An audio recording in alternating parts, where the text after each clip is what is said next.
A Giants podcast for Giants fans by Giants fans. It's Shaun Morash. On the sideline, into the end zone. Touchdown, Giants! From the offseason to the wins and the losses, it's time to take one Giant step. Welcome into One Giant Step, a 2-6 version of One Giant Step. I'm Shaun Morash. He's Bryce Gelman. Download us, subscribe to us anywhere podcasts are available. The G-Men fall to 2-6 after a valiant yet somewhat predictable effort versus Pittsburgh, where they lose a game by 8. Game could have been closer than it should have been. The team fought, but again, just shoots itself in the foot with a million things gone wrong. And before we get Bryce's take, I'm just going to warn you on this podcast, there's going to be no direction. There's not going to be any structure. I got like 30 things I want to hit on, and we're going to kind of bounce around. My initial gut reaction, overarching view, and just kind of if I'm giving you the bullet point views. Dexter Lawrence, Brian Burns screaming at people on the sideline, Deonte Banks getting benched, Greg Van Roten giving an impassioned speech following the game to the locker room, the officiating taking away a touchdown in the first half, which was absolutely atrocious. The penalties the Giants had, absolutely atrocious. But above anything else, beyond anything else, how much more of Daniel Jones do we need to see?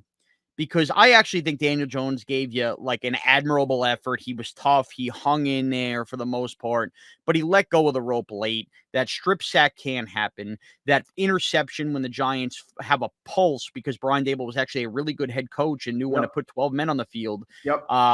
To go down the field and then throw that pick was insane. And this is a game where the Giants actually had big plays. The touchdown run by Tyrone Tracy, the couple big throws to Slayton, the big throw to Theo Johnson on the last drive. The Giants completed explosive plays, something we've been dying, and the quarterback still was only good enough to figure out a way for this team to score 18 points. Bryce Gelman, tell me I'm crazy. How much more are you getting out of playing Daniel Jones the rest of the year? We're both in lockstep. We've been in lockstep for the past few weeks about the lack of reasons to continue to play him when you consider the injury guarantee, when you consider how hard he got hit throughout this game.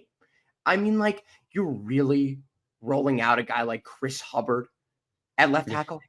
A guy who's not even a left tackle. The Highsmith stats were unbelievable. 2 sacks, 12 hurries. I mean, I will be honest. Could have gone to the quarterback last night. Yeah, and look, we knew it was going to be a bear with the Steelers pass rush because they're that good anyway with good tackle play. But this just, again, shows the value of Andrew Thomas, but the value of Andrew Thomas gets banged up constantly, the Giants need to have a better answer at backup tackle than what they've come up with. Look, Hubbard signed off the Niners practice squad a week ago. Shows you how bad Josh Azudu is, that he's been in the system for that long and they bring in Hubbard to play. The sad part is Hubbard got blown off the ball whenever he was on an island. Gave up all those hurries, gave up 2 sacks, and I still walked away from last night. And perhaps it has to do with Brian Daboll's play calling, which I actually thought was excellent last night. I trust Chris Hubbard more than I trust Josh Azudu still at left tackle, Bryce. But either way, it's a turnstile over there. You'd almost think that the Giants have a guy who they drafted 7th overall who could play tackle. You know, it just says a lot about. He got on the field last night. Evan Neal, Evan Neal, it says everything. He got on the field last night for a 2-point try. I'm still trying to figure out what the hell was going on. We got to get to that. That was astonishing. I mean, you know what you want? I'm just going to get right into it. Can I just get right into that 2-point conversion if we're going all over the place right now? Sure. Why not? Sure, I mean, we're going in and out of these topics. I was in shock. I mean, I was watching both games, obviously watching the Yankees disaster last night, one of the worst games that I've ever seen in my entire life. And that's game 3, by the way, for those listening, whenever you're listening, game 3, because who knows, by the time you listen to this, game 4 might be a bigger disaster. So let's see. Who knows? At this point, I wouldn't put that past them. But yeah, they trotted out that formation with about 6 or 7 guys wide left. And I can't even like fully explain exactly what happened.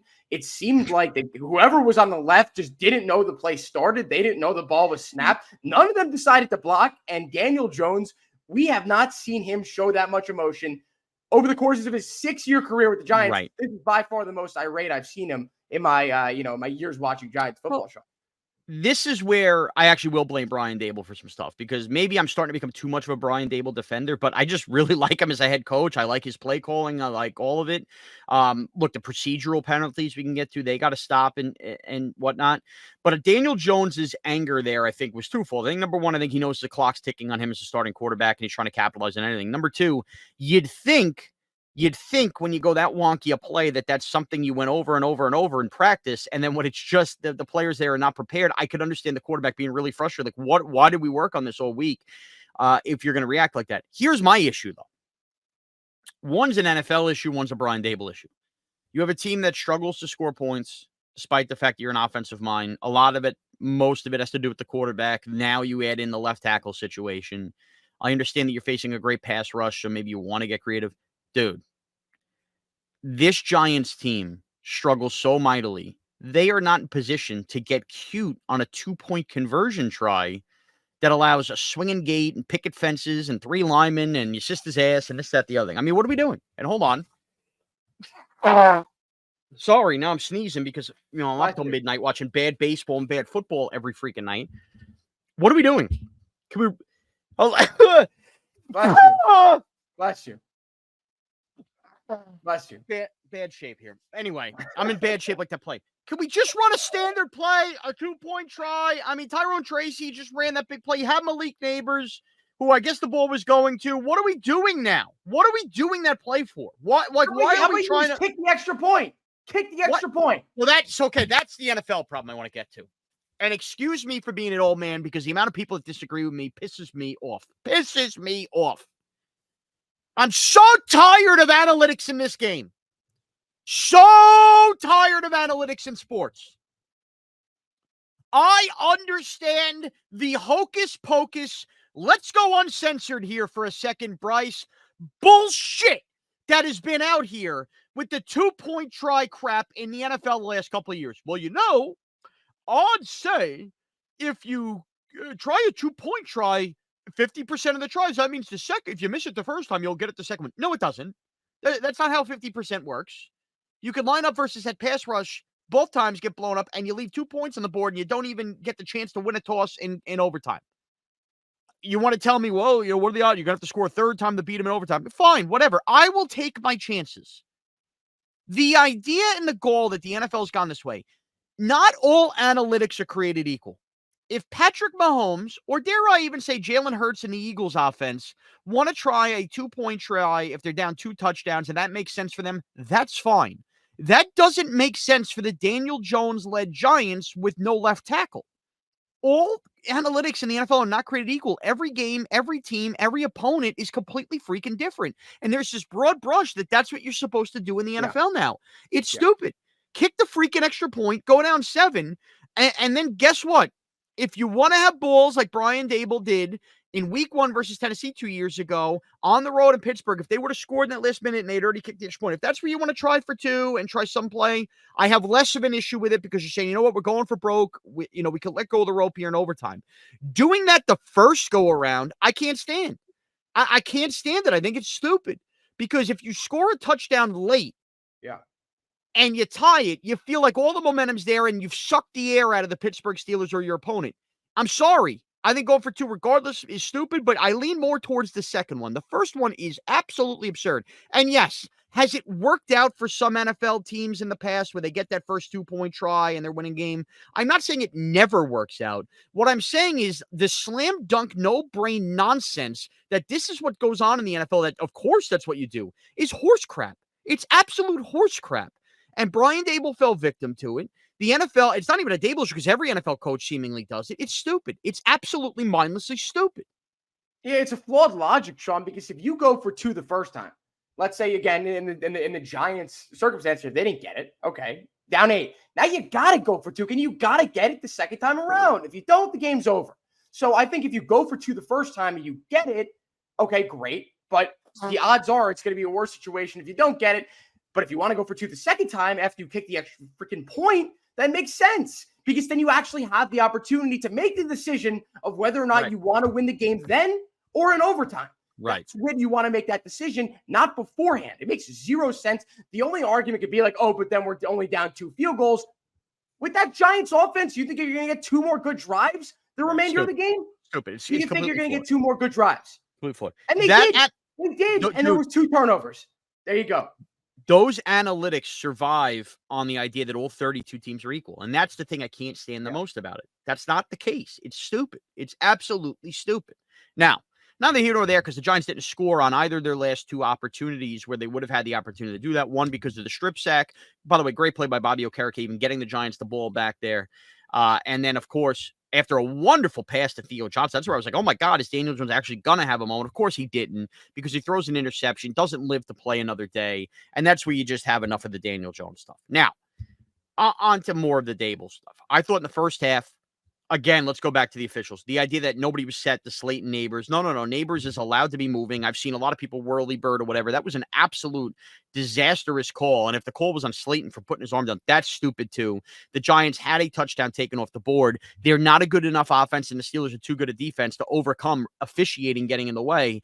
But I could scream for the heavens about officials. How many times have we seen the Giants this year? And they're not the only NFL team. Every NFL fan base is a gripe. Get absolutely screwed. I mean, these rules make no sense.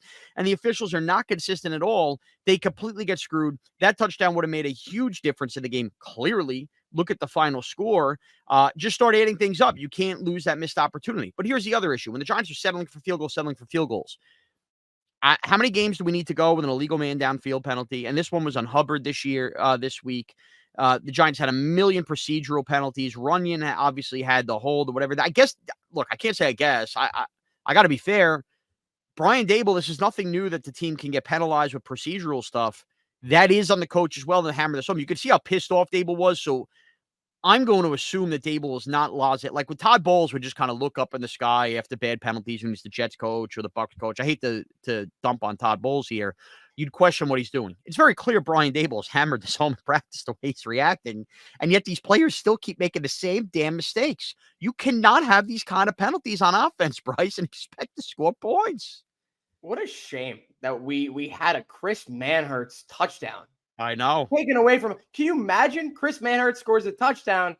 They might win the game, and we're rock the defender, by the way. Today. What? He was like a bull going through, people. I was in shock.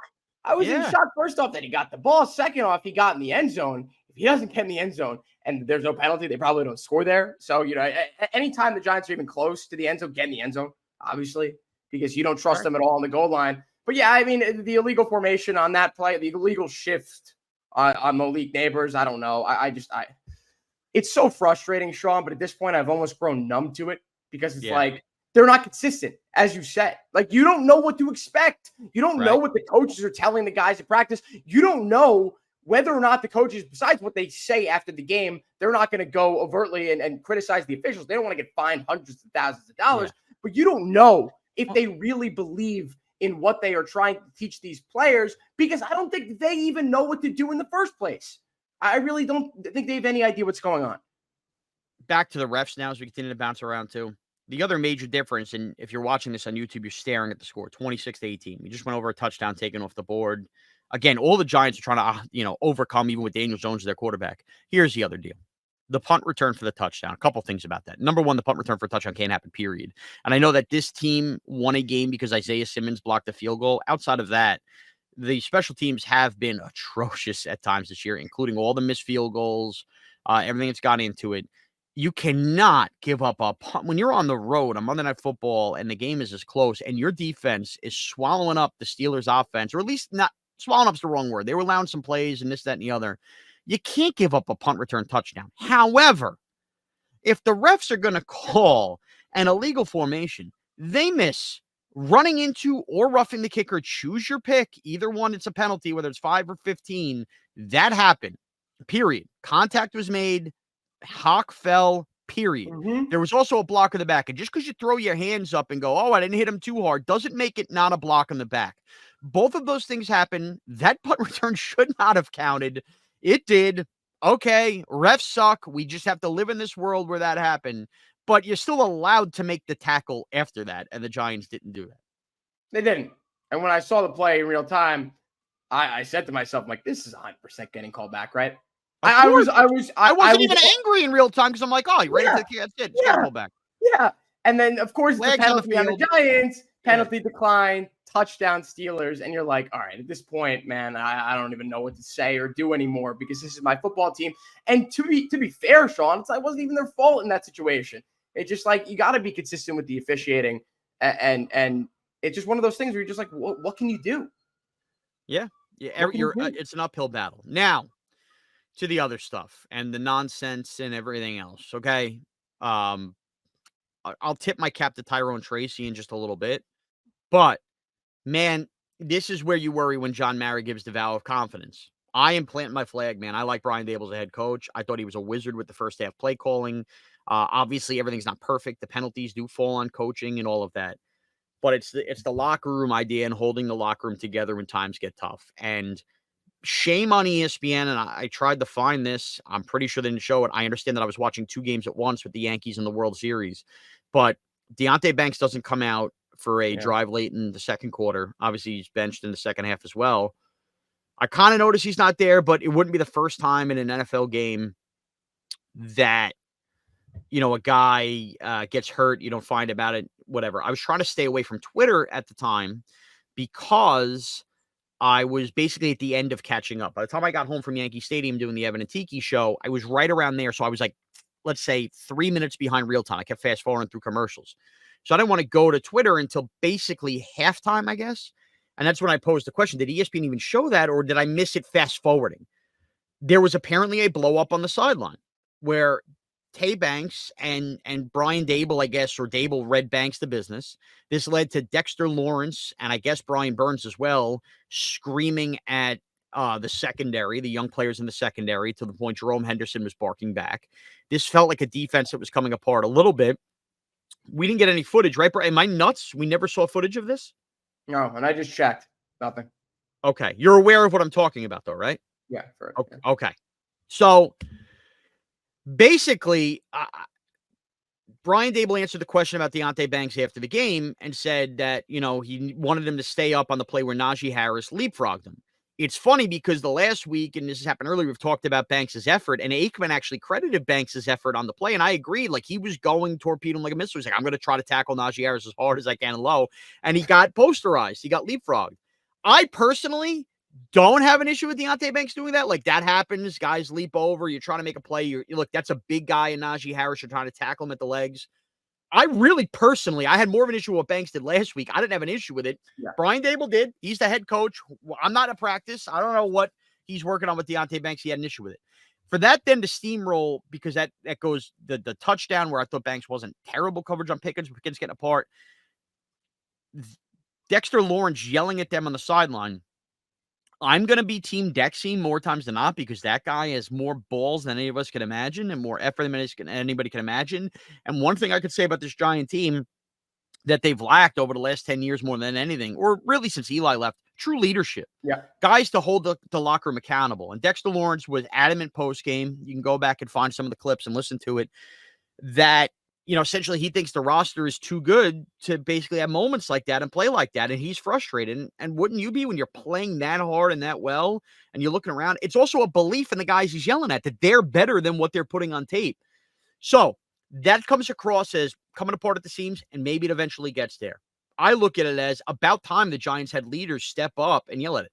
That is not some backup tight end yelling at the secondary. That's Dexter freaking Lawrence. Yeah. So to me, Bryce, maybe I'm sugarcoating this. It's no good that the secondary and D-line are fighting like that, but at least it's coming from a place of a veteran, good player who's trying to be a leader on the team, and I respect that out of Dexter Lawrence. A veteran, most dominant player in the league. He's the most dominant player in the league. It keeps progressing every week. I said this at the start of the year that I thought he was the best defensive player in football. You kind of looked at me like I had 10 heads. I think he's proven that time and time again. In each one of these games, he's getting triple team, sometimes quadruple team, Shaun.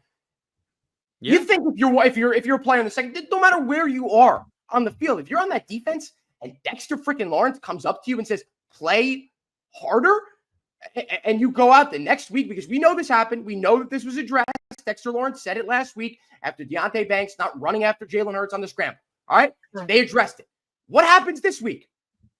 What happens this week? Deonte Banks gets benched. I thought that the touchdown that was called back, I didn't see it in real time, to Pickens, that Banks actually was the reason why he didn't drag that. I think he could have made a Yeah. better effort at the ball. He goes for his chest. Dude, call me nuts. Call me nuts. I don't think Banks was bad. I don't. Now, clearly he got benched. I'm a team coach, Team Dexter Lawrence. I thought he was fine. That being said, credit there's Strowman, whoever that is, for coming in and playing decent in the second half, too. Yeah, there's more to the story that hopefully we find out in these coming days. We clearly don't know everything because for whatever reason, there's no clip of the exchange between Banks and David. Just a quick aside, what sucks about this more than anything is that, look, we're going to do it a million times on the podcast, talk about the quarterbacks in this draft and obviously the mixed reviews, and you just got to trust that the regime targets the guy they want. Maybe they miss, maybe they hit. That's literally the reality of the situation, right? I mean, there's no other way to over-exaggerate it. We could break down who we like. They could break down who they like. You could talk about, this isn't the same class. It's like, fine. Bottom line is that is what the Giants are going to have to do this offseason. What's going to inherently suck is if they really, really, really need to find 2 more corners on this team. I love Drew Phillips. I think he's going to take the next step. If Deonte Banks is 2 and done, like if it gets that bad where he can't be on this team, that's going to be a problem for the Giants because they can't afford to keep having these other holes at major positions pop up. So I hope it rights the ship. I hope it figures it out. By the way, nothing wrong with a head coach holding guys accountable too, right? If you stink, we're going to ride the bench. I can't. That's called coaching, right? So, Sean, what could you say? Maybe Banks feels this like inherent pressure on him to be the number 1 cornerback. Maybe deep down he just doesn't think that he has the talent to be a shutdown number 1 corner in the NFL. So I'd like to see. He's shown enough that at worst he could be a really good number 2, which, by the way, is not a busted pick when you're a corner taken in the 20s. Look at what he did against DK Metcalf. You see the potential. It's there.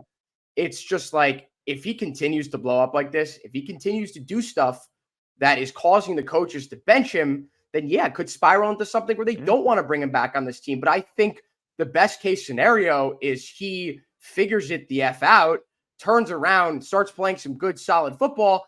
He takes some pressure off of him, and then the Giants go out and acquire and bring in an actual number 1 cornerback, and we get to see Deonte Banks thrive in a role that better fits him. Let's be real about something, too. Yes, football it takes 53 guys and all of this on the team. I love the NFL. I love watching all these teams. I get a feel for all the teams. I gamble probably more than I should on some of these games. I'm not telling myself I'm an expert on all the other 31 teams, but I have a good idea what's going on for the most part, especially if the NFC East and all this other stuff. All teams in the NFL have flaws. Every team does. Every team has guys that are a little overrated that probably aren't as good as they look sometimes on tape and vice versa, and underrated players. Every team has the same issues the Giants are having. You know what the difference is? When you have a quarterback that can overcome obstacles and overcome issues or just make things look easy, big plays down the field. And instead of scoring 18 points in the game, if the Giants found a way to score another 10 points in a game, and they're constantly hovering around 25 to 28 points, then get into the 30-point marker on certain days. You know what that does for the rest of the team? A, it gives them all confidence when they're not fighting on the sidelines. B, it makes playing the game easier because you don't feel like defensively, offensively, every single series has to be an uphill battle. You can breathe. Everything you're seeing going on negativity with the rest of the Giants position groups, everything you see starts from the trickle-down effect that the quarterback is not good enough to make 100%. this team in an easier spot. 100%. So I raise my hand. I defended Daniel Jones for far too long, for far too many years. And how could you not at least see where I was coming from in 2022 when he's good enough to take the team to the playoffs? But everything looks worse when I go, oh, man, quarterback ain't going to fix these issues. Sure. But you know what it will? It will make things easier that you can kind of put Band-Aids on issues. You think the Chiefs don't have issues? You think the Philadelphia Eagles don't have issues? You think the Buffalo freaking Bills don't have issues and holes all over the roster? I mean, do the Ravens even have a big-time wide receiver on their team? I know Zay Flowers plays well. Go up and down. All of these teams have inherent flaws all over, and they get masked and they get covered up when you have a quarterback that can go toe-to-toe and make everybody breathe and rise everybody else's game up. That's it. Period. Stop. And all of these problems are going to be compounded, and they're going to seem like a bigger issue, and they're going to seem like a locker room could be lost until the Giants get better at the quarterback position, or at least inject some kind of enthusiasm at the quarterback position. Probably not going to come this year, even if they get a few games out of Tommy DeVito. You will breathe a sigh of relief when you get a rookie quarterback in there, and even he might struggle and may stink. It may not be the answer, but at least it'll give you a temporary, okay, this black cloud that's hung over us, and you feel bad because Daniels is tough hanging in there, does everything right except actually play the position of quarterback right, which is sad.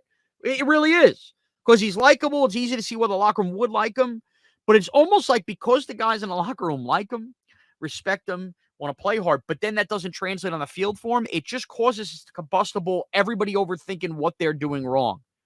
That's it. It's as simple as that. I know we want to overthink it. It is. You're better at quarterback, you suddenly get better at a lot of other issues. Don't tell me that's not true. Look at all these things in football. You're right, 100%. And to kind of tie all this in together, I wanted to bring this up, and I'm sure it'll be discussed plenty on Evan and Tiki by you guys about whether or not that could have been the final game for Daniel Jones as quarterback. We're talking all about the idea of the locker room unraveling and the, the discord between the defense and the offense, and every player not exactly having the confidence to go out there and do their job because there are other players, specifically Daniel Jones on the team, who don't do theirs. So the question this whole thing begs is like, where do the Giants go from here if they want to continue? It's like they're stuck between a rock and a hard place, Shaun, because you put in a worse quarterback in Drew Lock, you put in a worse quarterback, in my opinion, in Tommy DeVito, things will continue to go to you-know-what, right? But Daniel Jones has proven time and time again just to not be the option at quarterback for the Giants. So it's a tough situation when you look at it from all angles like we are here today. But I just wanted to kind of pose that to you and see what your thoughts are on that. Yeah, I mean, this is going to sound so disenchanted and so disheartened as a response to you, Bryce, but this is the truth. Right now, Giants fans, you want me and Bryce to dig deeper and his whole philosophy on Daniel Jones. It is what it is until it isn't. Yeah. So if I was a fan going to the game Sunday, I will be doing some extended post-game stuff on the fan following the Giants' actual post-game show. Otherwise, I actually got offered a ticket. I wouldn't want to go there and watch Daniel Jones play quarterback and them struggle to score points again. So I don't have to worry about 4 hours of traffic on the way back. No, and I don't think the fans are going to be in any mood for that. So what they do, I don't know. But I'll tell you this, if they start Daniel Jones, again, we're going to have this conversation. Those boos are going to be very loud for him. And those boos are going to be heard on a sideline that's ready to combust at other spots. Yeah. Sunday, very much. If they trot Daniel Jones out there and Brian Dable does this, or John Mara puts pressure on him to do this, just understand the powder keg that could be ready to explode between the fans, the team, and then the team within themselves. All while Jaden Daniels is probably running wild. But we'll get a chance to preview all that at the end of the week. And yeah, that's why you want to download and subscribe to One Giant Step. We'll pick up the pieces as we always do, and we'll preview that game. Until then, have a happy Halloween. Have a happy rest of the Yankee season. And Bryce, at Bryce Gelman, at Shaun Morash. By the way, shoot us a tweet, some thoughts, anything you want answered on the podcast. Maybe me and Bryce can actually remember to compile those. You can remember to do it. It's been a week, Bryce. Shut up. I love you, kid. Let's go, Giants. See everybody. Thanks for taking One Giant Step with us.